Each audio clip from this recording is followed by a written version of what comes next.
Thanks for telling us about the plastic tree guard for rabbits, Gerard.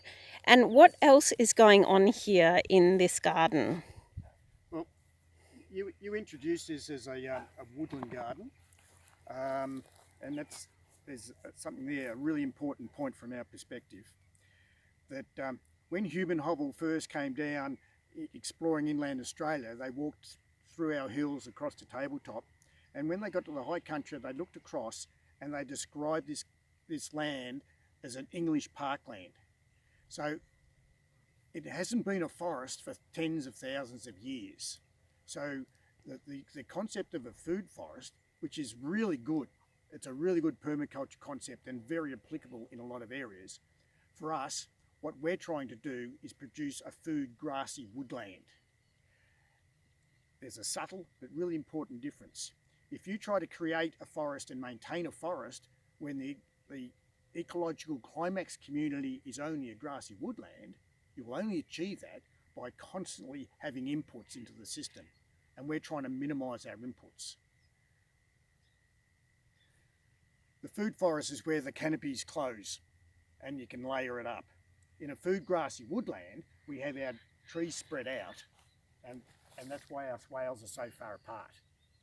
And having the layering or stacking that some permaculture people talk about, we will get that in more of a horizontal stacking rather than vertical stacking. So, Gerard, can you just show us the distance between one swale to the next so we can get an understanding of what you're talking about? Right. They're on a contour, and so it varies, but I pace them out at about 10. 1, 2, 3, 4, 5, 6, 7, 8, 9. Okay, so just here, they're about 9 metres distance.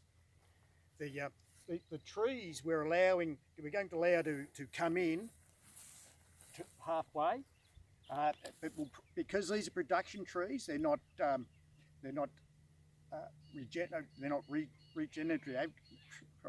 regenerative trees. We'll prune them. We'll prune them for production. A lot of our other trees, some of our fruit trees, we'll let grow a little bit wild because that's providing food for the parrots. So, in the drought that we've just been through, has food for native birds been an issue? And what have you done with your food production?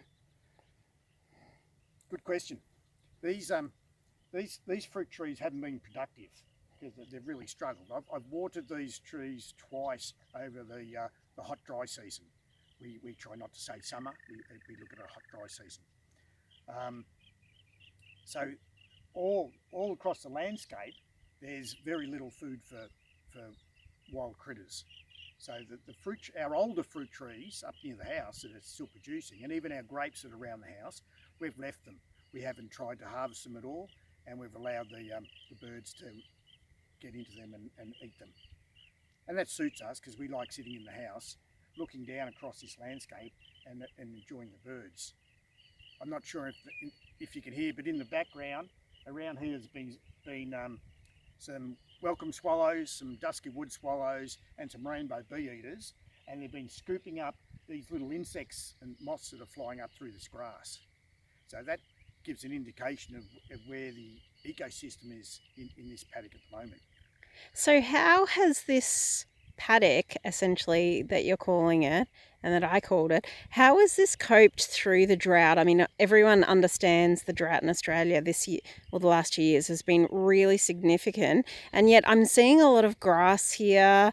You know, it doesn't look that bad. So can you please talk us through that?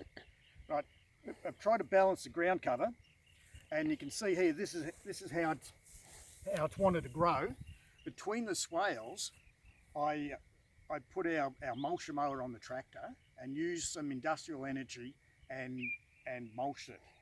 I did that for a couple of reasons. I was trying to drop the organic matter before it got too dry, and so it could be incorporated into the soil. And if we were going to get any rain during the hot dry season, so if we were going to have a wet hot dry season, I was hoping to get some runoff into the swales to do the fruit trees.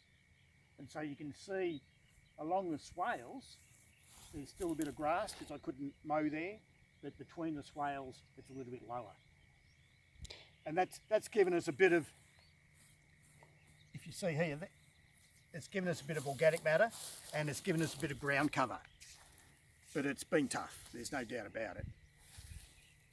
One of the things you find when you start doing this type of farming is there's a lot of work to be done, especially in the development phase. And it's a struggle.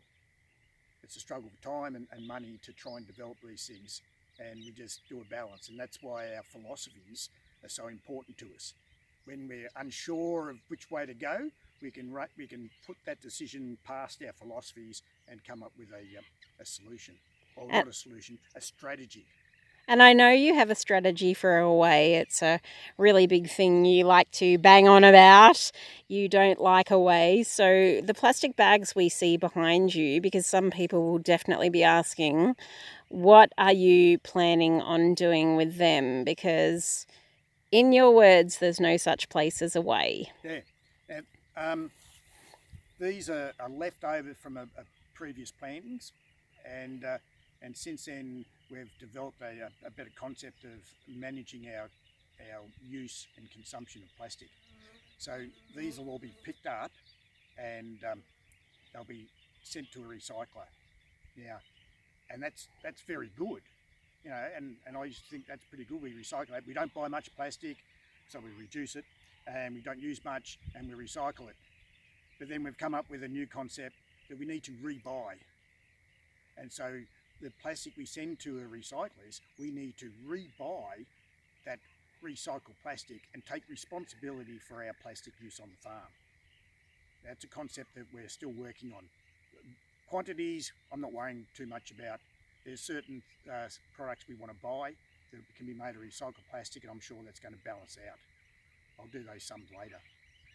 So this looks like this whole woodland garden is in the initial stages of growing. You said that the trees have been in for about 18 months. What's your eventual goal here? So if we continue to take these pictures and videos over the next 5 years, what's your goal? If we refilm this in 5 years' time at exactly this place, what is your goal? What do you want people to see? The people who love us and keep looking at us, what do you want them to see develop and be really happy about and positive about and really glad that they've followed you and stayed with you? My vision 5 years from now, these trees will be meeting each other. This time of year, there's going to be fruit scattered through all these trees. Between the trees, we'll have various perennial horticulture crops, and between some of the swales, we'll have chicken caravans or chicken tractors moving chickens through, working up some of the soil where we might plant annual crops between the perennials. We'll also have our living hoop houses developed, and we'll have half a dozen of them scattered through. What I see, especially in the warming damp season, which you might call spring, is to look out across here and see a complete mosaic of blossom and different greens. The aesthetics are important to us because that inspires us to work harder and rewards us for the work we do. And an interesting thing about this was we've spent a lot of time thinking about it, and after we made it, we found Mark Shepard at Viola in Wisconsin, and we read his book on restoration agriculture, and it just resounded with what we were doing. Every now and then you find something that just motivates you and validates your thinking, and so it's been really amazing going through that process as well. So in some ways, this is our version of a silver pasture. So I know, Gerard, that you've said on Instagram and Facebook and here on the website that you follow Agro Ecology from Stephen Gleisman. So is it fair to say restoration agriculture, in the way Mark Shepard talks about it, Agro Ecology from the way Stephen Gleisman has, really put it down on paper, and deep organics, you're very into organic growing. Are these really the concepts that you're using here? Is there anything else, or are they the main ones? And by the way, who's your dog? This is Lily. She likes a pat. I don't know, you'll see it occasionally. What I try to do is understand our place in the ecosystem. I consider we're part of the ecosystem, and when I look at any design feature, I look at how the ecosystem is working and what the ecology really needs. Then these leaders, these world leaders in forms of sustainable agriculture, they validate what we're doing. I don't read a lot partly because I think if you read too much, you can end up having a narrow focus. I like to just use my gut instinct of what the ecosystem needs and my knowledge of ecology, and use that to design things. It's like the different species of trees, the different plants. So that the bug that wants to eat a pear tree might eat all the pears on that tree, but has to go way over here to find another pear tree. In nature, you don't find a pear orchard. Do you notice that's the first time I've used the orchard word, because this isn't an orchard, this is a food grassy woodland.